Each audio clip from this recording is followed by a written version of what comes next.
Hey everybody, I'm Chris White with the American Battlefield Trust, and before you watch this Perryville video, we just want to point out that we did have some technical difficulties with our microphone equipment. We are aware of it. We've cleaned up the audio as much as possible, and we do apologize in advance, but there is some great content here. We hope that you'll enjoy it, and please ignore the bad audio and enjoy the great content with the American Battlefield Trust and our partners at Perryville. Hi, I'm Stuart Sanders. I'm the former executive director of the Perryville Battlefield Preservation Association. And I've written a couple of books on the Battle of Perryville, including one about the aftermath of the fight here.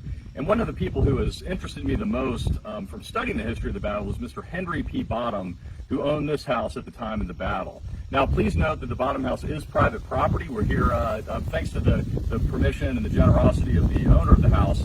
I want to talk to you for about a minute about what transpired here once the firing stopped. Now, the Bottom House became a major field hospital after the battle, and as soon as the fighting ended, there was a 12-year-old boy from Springfield, Kentucky named William McCord who mounted his trusty horse named Flash. He strapped a Colt revolver under his belt, and he rode 10 miles here to the Perryville Battlefield. And what he saw here gave him nightmares for weeks, and also sort of changed his life and his perception about war. Now, here's what he ended up seeing. So he said, again, this is a 12-year-old boy, he wrote it years later, but he said, the building was an old frame house with a long porch, the full length of the building. A large hospital tent was erected in the yard with ordinary tents in different places. Here we saw the first evidence of real war. The house, tents, and yards were full of wounded Federal and Confederate soldiers. I can never forget the groans, wails, and moans of these hundreds of men as they lay side by side, some in the agony of death, some undergoing operations on the surgeon's table in the corner of the yard. Near the table was a pile of legs and arms, some with shoes on, others with socks that stood some 4 or 5 feet high. Again, it gives you an idea of what transpired here after the battle. Now, Henry P. Bottom, who again lived in this house at the time, he was a 47-year-old justice of the peace, he was a cabinet maker and a local farmer, and he's also the man who was responsible for burying a large number of the Confederate dead here at the Battle of Perryville. However, when you have all these tens of thousands of soldiers sort of swarming across his property, he lost everything at that point. He lost 9 head of cattle, 30 sheep, 8,500 pounds of pork, 4,500 pounds of bacon, 320 cords of wood, 3,000 bushels of corn, 50 bushels of oats, 2 horses, and 22 tons of hay. And for the first time ever, the once self-sufficient Bottom family had to buy food to eat. That's how much this battle hit the family. Now, we have a chance. It's awesome. We get to go inside of this wonderful house. Again, it's private property, but I'm going to turn things over to my friend Joni House, who's the former park manager here at Perryville, and one of the experts on not only the architecture of the Battle of Perryville, but also preservation efforts here and how they've unfolded over time. So happy to turn it over to Joni. Hi guys, so we're going to go into the H.P. Bottom house, and what you need to know, the original house was built in the 1840s, and it was a log structure. The framing was put on before the Battle of Perryville, so sometimes in the late 1840s. So as we go in, where we're entering is the main part of the house, and the part that was here during the battle. We'll see some of the evidence of the battle, and then we'll end up in a very special place that most of you folks will recognize. So please come on in, and we'll come into the front hallway. And I'll walk backwards.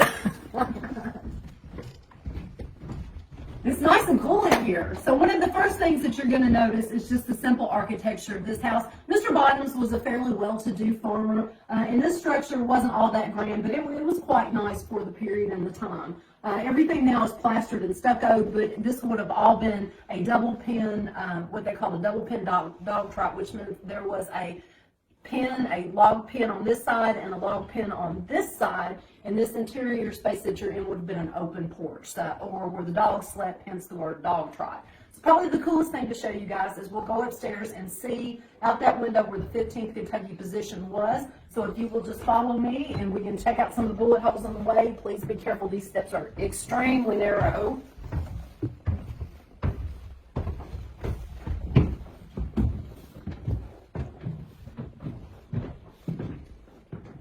You'll come into one of the bedrooms. This area of the house was the surgical area after the Battle of Perryville, and I think Stuart just read you the account from Mr. McCord, and the young man said that he saw a pile of arms outside the window, and we think that it was probably these windows where the surgeons were throwing the limbs out. And you can see the bullet holes in the wall.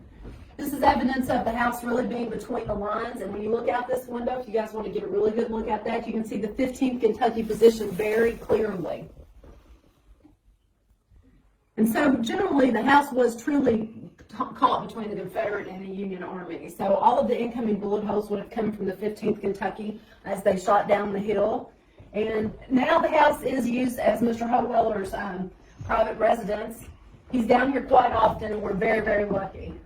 You can see that's just a typical frame house. This is one of the bedrooms on the other side. I haven't been up here to clean it up, so. Very cool, and we'll go down the stairs, please be careful. They're very narrow.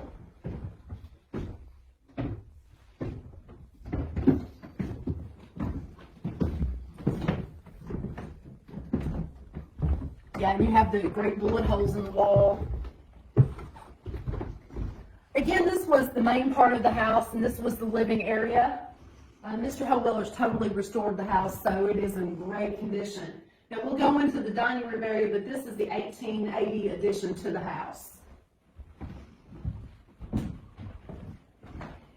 as you can see, all the modern conveniences of home. The Friends of Perryville often use this as one of their headquarters when we do preservation work here at the park. Mr. Howeller's very generous to give us full use of the house. And where I'm going to take you now is someplace that's really dear to my heart, as well as all of us here at Perryville. We're going to end up someplace very cool. Mr. Barr's. This is Mr. Barr's bedroom when he was here with us at Perryville. Ed was notorious at saying, no naps, we have to move around, you bunch of sissies. So Alan put the no naps up, and we thought this would be a great way to end here at Perryville because we all love and miss Ed so much. So here you go. And this one's for Ed.